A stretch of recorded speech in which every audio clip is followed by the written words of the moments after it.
gratitude to the American people for your outpouring of love and support following the assassination attempt at my rally on Saturday.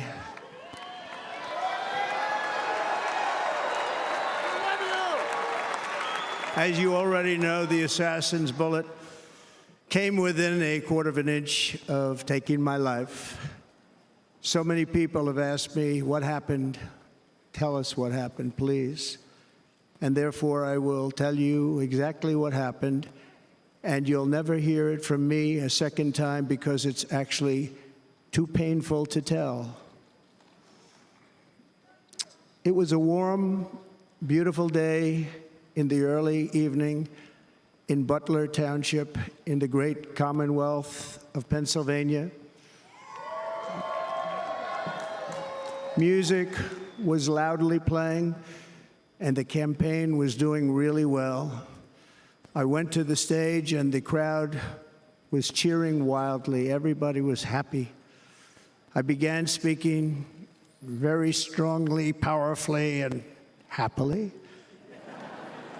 because I was discussing the great job my administration did on immigration at the southern border. We were very proud of it.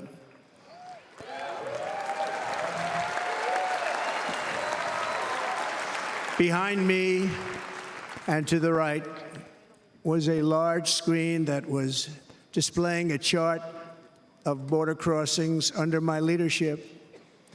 The numbers were absolutely amazing.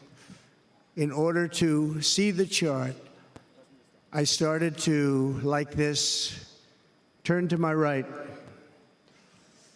and was ready to begin a little bit further turn, which I'm very lucky I didn't do, when I heard a loud whizzing sound and felt something hit me really, really hard on my right ear.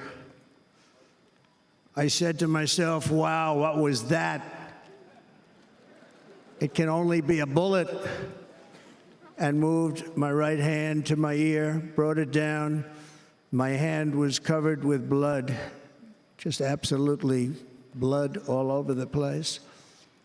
I immediately knew it was very serious, that we were under attack, and in one movement proceeded to drop to the ground. Bullets were continuing to fly as very brave Secret Service agents rushed to the stage, and they really did. They rushed to the stage.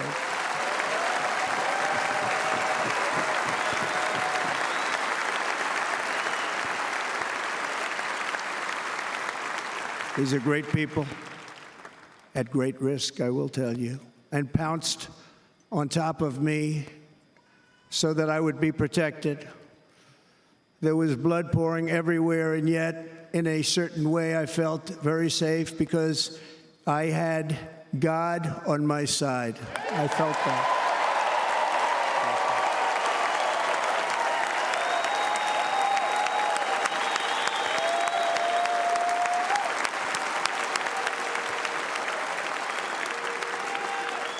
The amazing thing is that prior to the shot, if I had not moved my head at that very last instant, the assassin's bullet would have perfectly hit its mark, and I would not be here tonight. We would not be together.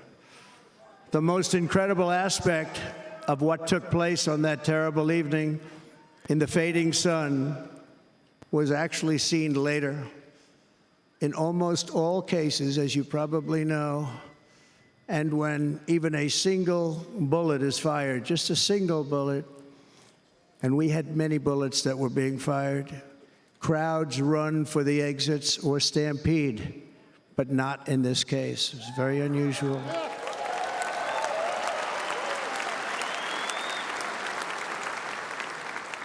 This massive crowd of tens of thousands of people stood by and didn't move an inch. In fact, many of them bravely but automatically stood up looking for where the sniper would be. They knew immediately it was a sniper.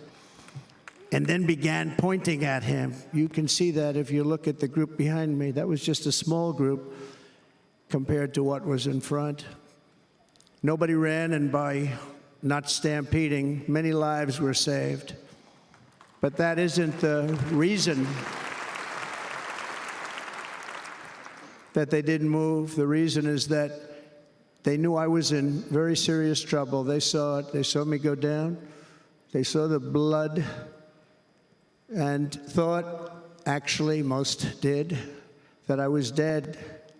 They knew it was a shot to the head. They saw the blood. And there's an interesting statistic. The ears are the bloodiest part. If something happens with the ears, they bleed more than any other part of the body.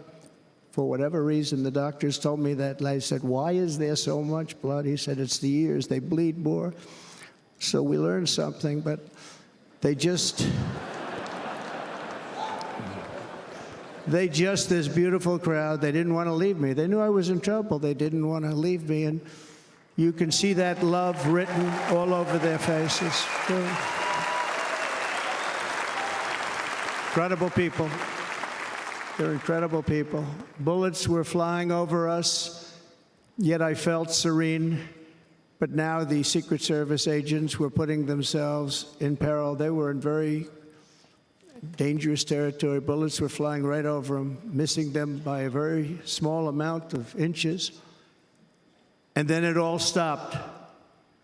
Our Secret Service sniper, from a much greater distance and with only one bullet used, took the assassin's life, took him out.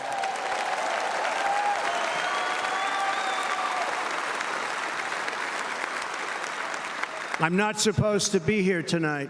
Not supposed to be here. Yeah.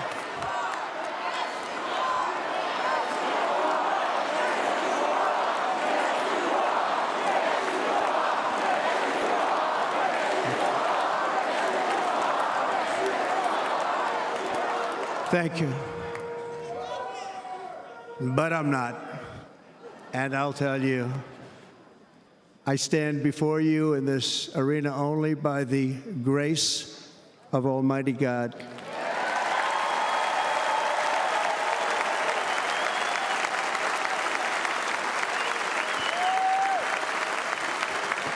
In watching the reports over the last few days, many people say it was a providential moment. Probably was. When I rose, surrounded by Secret Service, the crowd was confused because they thought I was dead, and there was great, great sorrow. I could see that on their faces as I looked out. They didn't know I was looking out. They thought it was over. But I could see it, and I wanted to do something to let them know I was okay.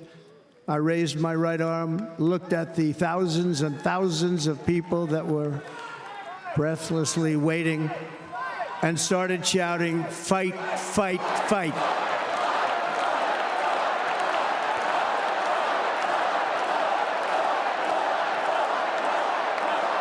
Hey, Sean Hannity here. Hey, click here to subscribe to Fox News YouTube page and catch our hottest interviews and most compelling analysis. You will not get it anywhere else.